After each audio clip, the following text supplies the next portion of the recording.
에디슨 모터스의 쌍용차 인수 불발이 됐다 이런 얘기가 났죠. 이게 어떻게 된 일인지 제가 한번 전화를 해보겠습니다.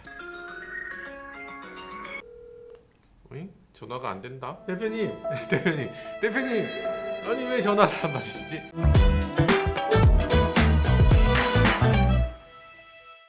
네, 안녕하세요. 모카 김환영입니다.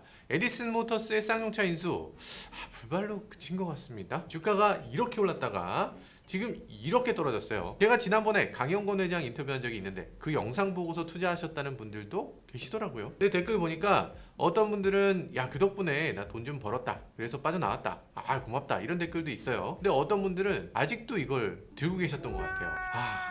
9월 말에 올린 영상, 이 K파 모터스 말이 안 된다 이런 얘기, 조심했으면 한다 이런 얘기 있었고요. 에디슨 모터스가 사모펀드로 인수할 수는 있을 것 같은데 정말 인수할 의지가 있는 회사냐, 이런 얘기가 지금 있죠. 10월 말에 올린 영상 보면 여기 쌍용차를 인수하는 회사는 판판이 망한다. 60년대 하동화 자동차를 그때 70년대에 신진이 인수하면서 망했고, 동화가 망했고, 잘 나가던 쌍용그룹이 이 회사를 인수했는데 그 거대 쌍용그룹이 망했고, 대우자동차가 인수했는데 대우자동차도 망했고, 그리고 삼성자동차 살짝 발만 담궜는데 망했고, 상하이자동차가 인수했는데 그때 1위였던 회사가 지금 6위로 떨어졌고, 그리고 마힌드라가 인수했는데 마힌드라 망했고, 이번에 인수한다는 에디슨 모터스 이거 굉장히 불안하다 이렇게 얘기했죠. 그렇게 말씀드렸던 영상이죠. 아마 그때 당시에 저희 모카를 계속 보셨던 구독자님들 에디슨 모터스에 대해서 좀 부정적인 얘기, 긍정적인 얘기, 제가 이걸 섞어서 이렇게 내보내는 걸 잘 아셨을 텐데, 그런 것들은 안 보시고 대표님이 나와서 인터뷰한 영상 하나만 보셨던 분들이 계신 것 같아요. 인터뷰를 했다는 것 자체가 잘못이라면 잘못일 수 있죠. 그 상황에서도 저는 그 반대편에 서서 입장을 얘기를 했는데, 그때 혹시라도 그 영상 보고서 주식을 사셨던 주주님들,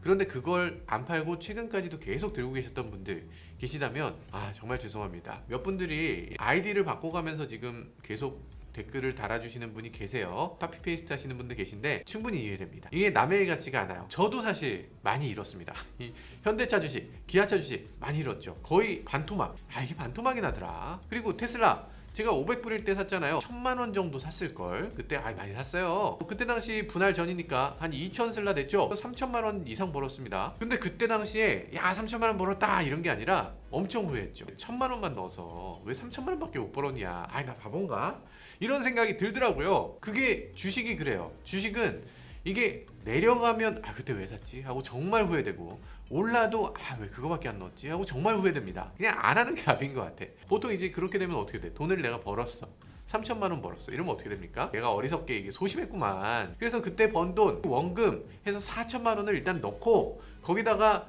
소심한 나 이러고서 돈을 더 넣죠. 1억 넣습니다. 1억을 넣고 나면 그때부터는 막 두근두근 하죠. 이게 조금만 떨어져도 막 그냥 잠깐만, 내가 이거 미친 게 아닌가 이런 느낌이 들고, 제가 넣은 시점이 여긴데 이렇게 폭락을 했어요. 저 일론 머스크 저 사기꾼 저거 그냥 주둥이 꼬매버려야지 저걸, 이런 느낌이 들었어요. 그러면서 테슬라 주식 추천한 유튜버 있잖아요. 뒤통수라도 한 대 때리고 싶다 이런 마음이 듭니다. 진짜 그게 인간입니다. 그래서 혹시라도 악플 남기시는 분들 계시면 충분히 이해합니다. 여러분들도 혹시 거기 악플에다가 또 악플 다시는 분들 계신데 엄청난 피해를 보신 분들이고 마음이 얼마나 아프겠어요. 충분히 이해합니다. 이렇게 해주세요. 이번에 쌍방울이 쌍용차를 인수한다 이런 얘기가 있는데, 이번에는 댓글이 이런 게 있어요. 모카, 지난번에 에디슨 모터스 밀어주더니 이번에는 쌍방울과 광림 중에 어떤 곳을 밀어줄 건가요? 정말 이런 분들은 정말로 주식 투자하시면 안 됩니다. 공부를 좀 하든가, 최소한 내 돈이잖아. 수천만 원의 돈을 넣기 전에는 반드시 검색 한번 해봐야 돼. 기사 몇 개라도 읽어봐야 됩니다. 최소한. 광림이 쌍방울 그룹이잖아요. 주식은 다른 투자하고 다르게 정말 위험한 거고, 절대로 함부로 하시면 안 됩니다. 주가 올랐네 내렸네 뭐 이런 얘기를 편하게 하니까 나도 주식 해봐야 되겠구나 이렇게 생각하고 계신다면 안 되죠. 절대 저를 믿고 투자하지 마세요. 제가 뭘 알겠어요. 저도 주식하면 맨날 잃는 사람인데, 정말 확신이 있고 정말 잃어도 괜찮은 돈이다, 이럴 때만 하셔야 될 것 같습니다.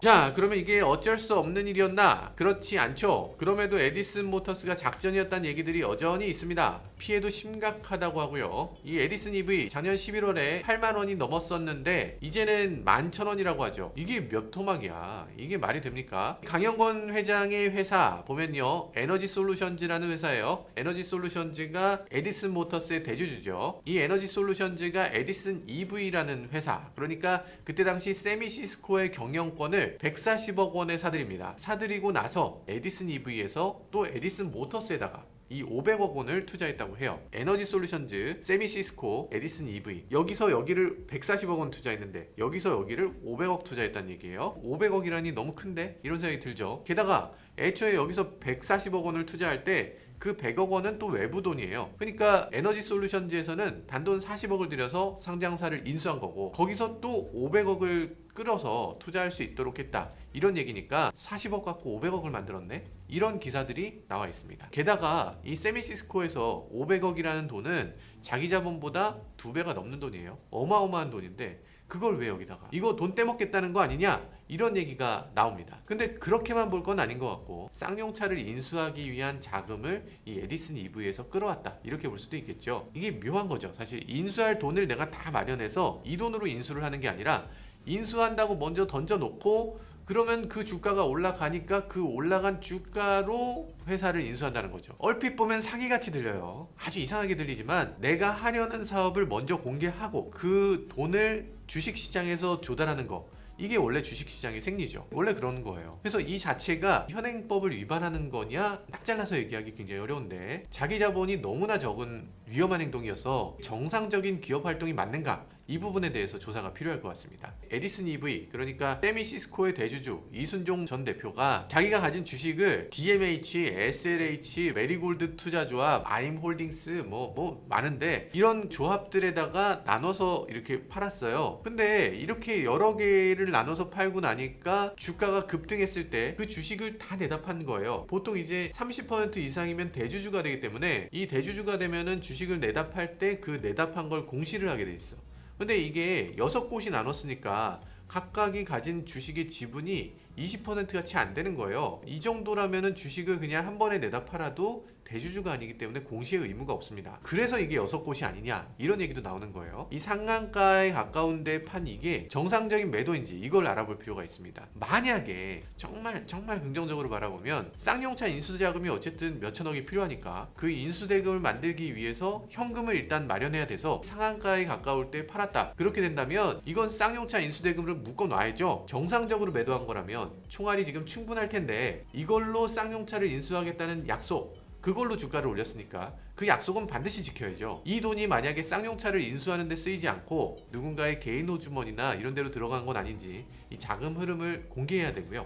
그리고 금감원이나 관련 기관도 이번에 피해 보신 분들 많은데 이분들이 억울함 없도록 정말 면밀하게 검토해 주시기 바라겠습니다. 무엇보다 아직도 끝난 건 아니니까 이번 인수가 어쨌든 잘 이루어지길 바라겠습니다.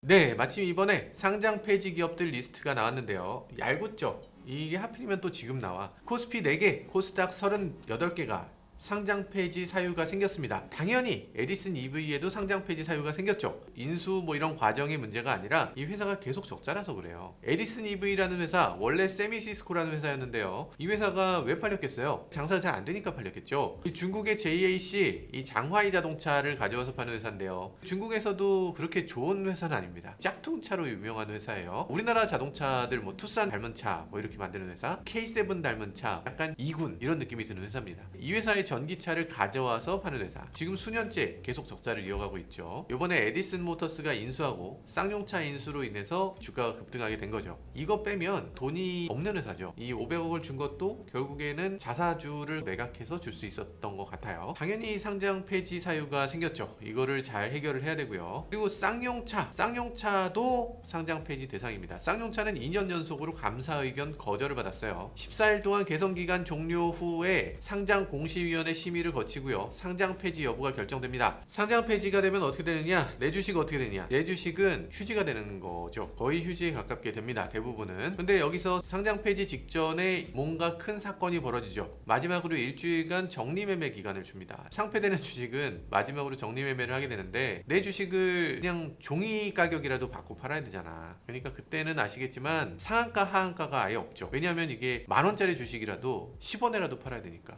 만원짜리 주식을 30%씩 내려서 팔면 누가 사겠어? 이걸 10원에라도 팔 수 있게 하한가를 없애버립니다. 근데 상한가가 둘 다 없으니까, 그러니까 이걸 또 이용하시는 분들이 계세요. 진짜 투기꾼들이 들어옵니다. 정리매매만 투자한다고 해서 정매꾼이라고 하는 분들이 있어요. 이 정매는 정말 진짜 도박이죠. 주식이 막 떨어지다 보면 10원이 될 거잖아요. 10원짜리 주식을 만약에 사, 이게 20원이 되면 100% 오른 거잖아요. 10원짜리 주식이 만약에 100원이 됐으면 1000% 오른 거예요. 대박이죠. 대박의 일확천금을 꿈꾸면서 이걸 하시는 분들이 계십니다. 맨 밑에서도 밑에 이렇게 딱 붙는 게 아니라 여기서 이렇게 요동치잖아.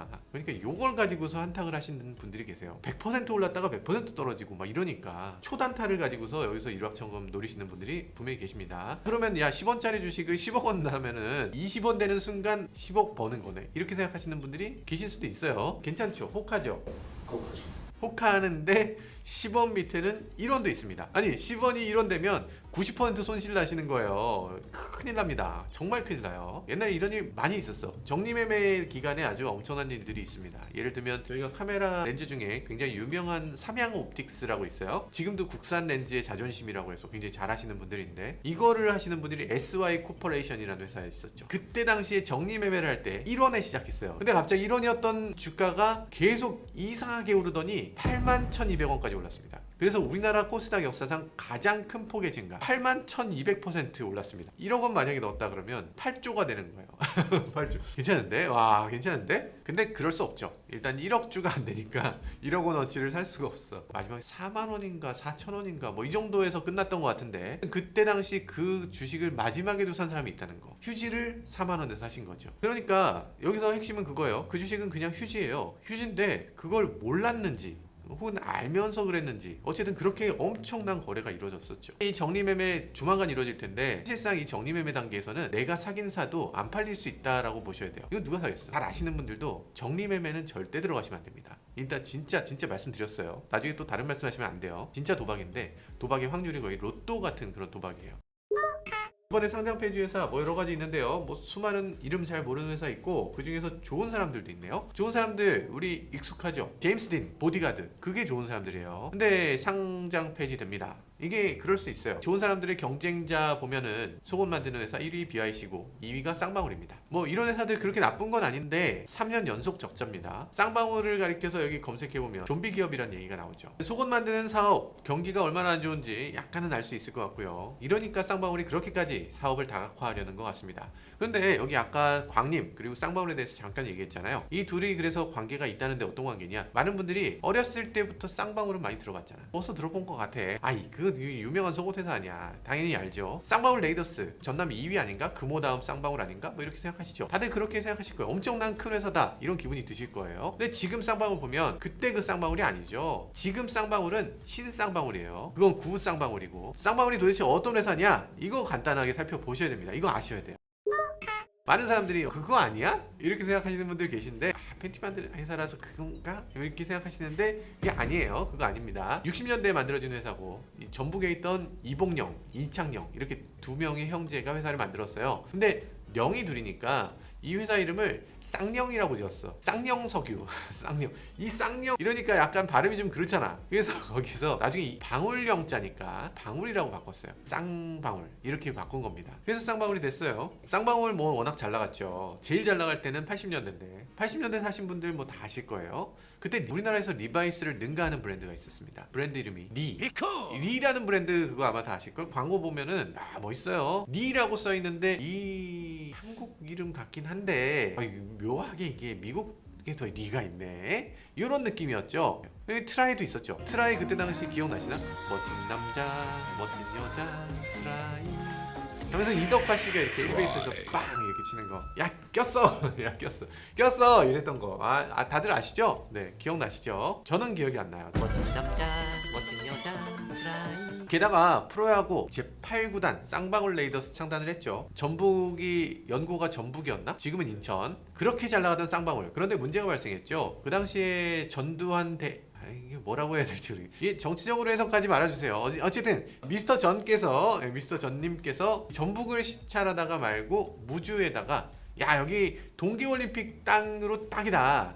여기다가 동계올림픽 개최하는 스키장을 여기다 지어라. 이렇게 지시를 합니다. 그 당시에 원래는 북한이 동계올림픽 개최를 원래 하게 돼 있어요. 개최권을 땄어. 그런데 북한에서 그걸 포기해버립니다. 그러니까 포기했으면 야 그럼 북한이 포기하면 남한해 주겠네? 이렇게 돼서 남한에다 스키장을 짓게 한 거죠. 그래서 저도 그때 당시에는 무주 리조트에 열심히 가서 야 이게 국제 스케일의 스키 슬로프구만 이러면서 뭐 와 대단하다, 규모가 그냥 어마어마하네 이랬었던 기억이 있어요. 근데 문제가 있다면 전남 전북 이런 전라도에선 가까워. 근데 수도권에서 거기 가려면 야 힘들었습니다. 이 경부선 같은 거는 되게 고속도로가 잘 돼 있는데 이 전라도 쪽으로는 그렇게 잘 돼 있지가 않아요. 그래서 전라도 가는 데는 정말 힘들었죠. 가는데 시간이 4시간 5시간 걸렸나? 너무 멀었어. 슬로프라는 건요 넓은 산, 그냥 산이잖아. 산 거대하잖아.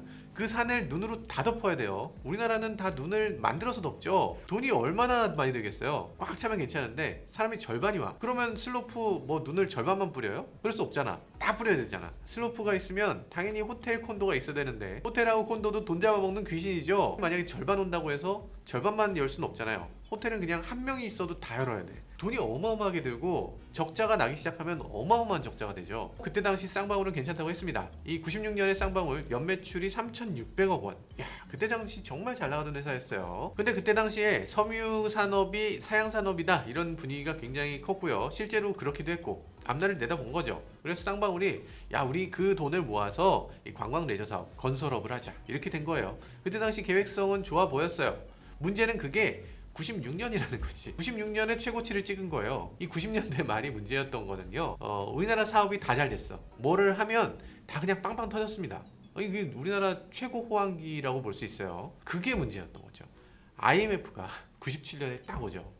하필이면 97년. 그러니까 쌍방울이 바로 손절치죠. 이 무주 리조트를 손절하는데요. 이걸 누구한테 팔아야 되나 정말 고생합니다. 그때 고민을 하다가 누구한테 파냐면 마이클 잭슨한테 팔려고 해요. 이게 진짜 농담이 아니라 진짜로 마이클 잭슨을 불러옵니다. 우리 무주 리조트에는 어린이 동산이라는 게 있다 이러면서 오락기 몇 대 갖다 놓고 여기 어린이들 놀 수 있게 해놨다 뭐 이러면서 마이클 잭슨한테 팔려고 하는데요. 마이클 잭슨이 뭐 그 말에 좀 움직였대나 뭐래나. 그때 마이클 잭슨이 웃기는 소리 하지 마라 이런 게 아니라 진짜로 왔어요. 진짜로 무주에서 숙박을 하면서 여기 테이블에 그림 그린 것도 있습니다. 김대중 후보 당시 대통령 후보하고 껴안고 사진도 찍고 뭐 이랬어요. 투자 의향서까지 심지어 냈습니다. 근데 불발됐다고요. 희한한 역사죠. 마이클 잭슨이 무주에 투자해서 우리나라에서 살았으면 어땠을까? 그것도 괜찮은데. 여튼 그때 이 무주 리조트 쌍방울에는 너무 큰 부재가 되면서 쌍방울 그룹이 망하게 되는 시초가 됩니다. 1999년에 이 법정 관리를 시작했고요. 2002년에는 이 6개 회사가 모인 컨소시엄이 단돈 3천억 원의 이 거대 쌍방울 기업을 인수하게 됩니다. 쌍방울을 인수하는데 3천억 원, 쌍용차도 3천억 원인데 이상하게 뭔가 겹쳐지는 데자뷰가 약간 있는 것 같아요. 어쨌든 그때 당시 그러면 그때 인수가 잘 됐느냐? 컨소시엄이 뭔가 인수한다, M&A를 한다라고 하면 이게 그렇게까지 순조롭게 지나가는 일이 별로 없어요. 매번 무슨 일이 생깁니다. 그때 쌍방울 인수하는 과정에서는 정말 엄청난 일들이 벌어졌어요. 그때 당시 쌍방울 인수하는 회사가 에드에셋이라는 회사, 기사가 막 떠들썩했습니다. 난리 났어요. 에드에셋이 뭐야? 그때 당시 아무도 몰랐어요. 지금도 잘 모르지만 에드에셋이라는 회사가 주도를 하고 거기에 대한전선이니 뭐 여러 회사들이 여기 회사의 주주가 된다 이렇게 컨소시엄을 맺고서 들어온 겁니다. 근데 여기에 비밀이 있었어요. 이 비밀을 얘기를 해도 되나? 쌍방울을 실제로 인수하려던 회사는 에드에셋이 아니었어요. 그때 쌍방울의 건물을 관리 용역하던 회사, 그러니까 이 청소하는 회사, 그리고 유지보수하고 건물에 뭐 고치고 뭐 이런 회사였어요. 이 회사 이름이 구창관리시스템이라는 회사입니다. 구창이라는 회사였는데 그때 구창이 이 회사를 인수하려고 보니까 내 돈은 있어. 3천억? 뭐 그 정도야 뭐 이런 느낌이었나 봐요. 그런가? 아무튼 돈은 있는데 구창이 이걸 인수한다 그러면 아니 너희 특수관계 회사잖아. 쌍방울하고 옛날부터 같이 하던 회사인데 너네가 이거 인수한다는 건 그 돈의 출처가 어디야? 쌍방울 회장이 혹시 너네한테 돈을 빼돌린 다음에 이 부채 있는 거 다 갚고 법정 관리 끝난 다음에 이 깔끔한 상태의 회사를 저렴하게 다시 살려는 거 아니냐? 이렇게 오해할 것 같았다고 주장해요. 그래서 이렇게 구창은 뒤에 숨어 있고 앞에 에드에셋이라는 회사를 자기가 80%를 사요. 그래서 에드에셋이라는 회사를 앞에 내세워서 내가 대주주니까 에드에셋이 쌍방울을 사는 걸로 뒤에 숨어서 지시를 합니다. 근데 정작 인수가 끝나니까 이게 그냥 그렇게 되지 않았죠. 인수가 끝나니까 에드에셋은 또 이상한 일을 벌입니다. 보니까 주가가 이렇게 엄청나게 치솟네. 주가가 이렇게 치솟았으면 야 이거 그냥 팔아버릴까? 이렇게 되는 거예요. 그러더니 에드에셋이 그걸 낼름 팔아버립니다. 아니 이게 어떻게 이런 일이 발생해? 에드에셋의 80% 대주주인데 어떻게 그런 일이 발생하나? 에드에셋이 몰래 주식을 더 만들어 버렸어요. 그래서 주식을 엄청나게 찍어내서 이 80% 갖고 있는 이 구창이 대주주 지위를 잃게 됩니다. 그래서 쌍방울 경영권을 구창이 가져가지 못하게 돼요.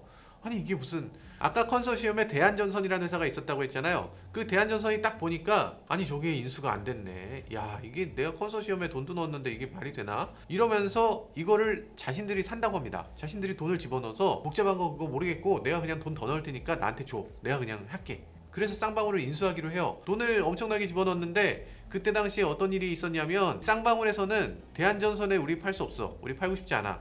라면서 갑자기 집단행동에 나섭니다. 쌍방울 쪽에서는 전 직원이 사표를 내요. 무슨 상황이지? 아니 이상한 상황들이 계속 벌어졌어요. 지금의 쌍용차를 보는 것 같죠. 그래서 결과는 어떻게 됐느냐? 에드에셋이라는 회사 망했고요. 대한전선 망했고요. 구창이라는 회사도 망했습니다. 그때 당시 이 쌍방울을 인수하겠다는 회사들은 다 망했어요. 대한전선이 망하면서 이 쌍방울을 팔아야 되잖아요. 어디다 팔았느냐? 그 당시에 레드티그리스라는 회사에 팝니다. 아 여기서부터는 진짜 무시무시해서 진짜 이거 잘못 말하면은 이거 얘기해도 되나? 얘기해도 되나를 잘 모르겠어요. 왜냐면 이게 레드티그리스 관련 기사를 찾아보시면 뭐 블로그나 이런 데 좀 있어. 그리고 기사 원문 링크가 있을 거잖아요. 링크가 다 삭제돼 있습니다. 언론사 기사들이 다 삭제돼 있고, 이 회사는, 이 레드티그리스라는 회사는 조직폭력을 하시던, 진짜예요. 진짜로 조직폭력을 하시던 형제분들이 차리는 회사예요. 페이퍼 컴퍼니입니다. 실제로 회사가 이렇게 운영되는 회사는 아니고 투자하기 전에 페이퍼 컴퍼니로 만들었는데, 저는 잘 몰라요. 저는 잘 모르는데 옛날 기사에 뭐라고 있냐면 조직폭력 하셨고요. 하셨던 과거가 있고요. 지금 하신다는 거예요. 지금은 이제 조직 안 하시고, 예전에, 지금 한다는 게 아니에요. 예전에 이분들이야말로 주가 조작을 하신 분들이죠.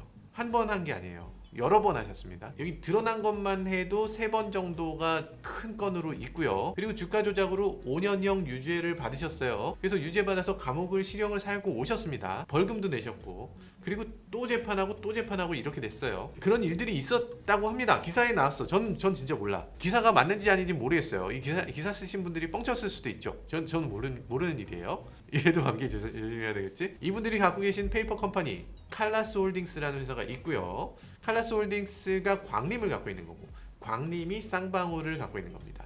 그리고 이 쌍방울, 이 신쌍방울은 주가 조작으로 여러 번 문제가 됐던 회사고요. 쌍방울 주가를 보면 또 30%, 또 30%, 또 30%. 야, 이게 뭐 한 닷새 동안에 117%가 올랐어요. 와. 훌륭하십니다. 훌륭하세요. 이 EN 플러스 한번 볼까요? 여기도 쌍용차를 인수한다고 하죠. 그래서 주가를 보시면 EN 플러스 주가는 30%. 와, 이거 제발 이러지 마세요. 여러분들, 제가 이런 얘기해서 또 주가 떨어졌다고 뭐라고 하시는 분들이 또 계실 것 같아서 정말 무서운데, 여러분들 절대 낚이지 않으시길 바라겠어요. 주가가 30% 뛰었다. 물론 뭐 여러분들이 뭐 난 꾼이고 그래서 여기서 한 몫을 좀 챙겨서 나올 자신이 있다. 주식은 그냥 도박이고 가차다. 뭐 이런 분들이면 모르겠어요. 근데 그런 사람들이 아니라면, 그냥 일반적인 투자자라면 이건 그냥 세력의 장난일 가능성이 너무나 높고, 전체 주식 수가 너무나 작기 때문에 이런 주식들은 몇몇 투기꾼들이 그냥 테마 하나를 탁 던지고 얼마든지 올리고 얼마든지 내릴 수 있는 겁니다. 함부로 들어가면 절대로 안 되겠죠.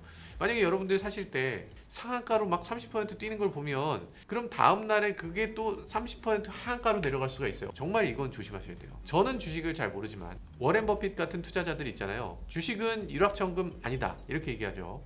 이건 투자기 때문에 10년을 투자할 수 없는 주식은 10분도 소유하지 마라 이런 얘기를 하죠. 믿을 수 없는 주식, 어지간한 멘탈로는 버틸 수가 없어요. 이런 도깨비 장난 같은 거, 이런 거에 들어가셔서 패가 망신하는 일은 없으시길 바라겠습니다. 주식 투자라는 건 절대 그런 게 아니고, 내가 저 회사의 오너가 되는 거다, 오너십의 일부를 갖는 거다라는 거잖아요. 절대로 이건 도박으로 하지 마시고, 내가 믿는 저 회사의 발전에 내가 돈으로 기여하고 그 이익을 나눠서 같이 쉐어를 받는다, 이런 근본적인 생각을 갖는다면 절대로 잃지 않고 성공 투자를 하실 수 있을 거라고 저는 믿습니다. 네, 지금까지 저는 모카 김한용이었습니다. 감사합니다. 앞으로 제가 영상 갑자기 한 달 동안 안 올라온다 뭐 이렇게 되면 경찰에 신고 좀 해주시. 경찰에 신고해줘. 아 나 진짜 큰일, 조폭, 큰일인데.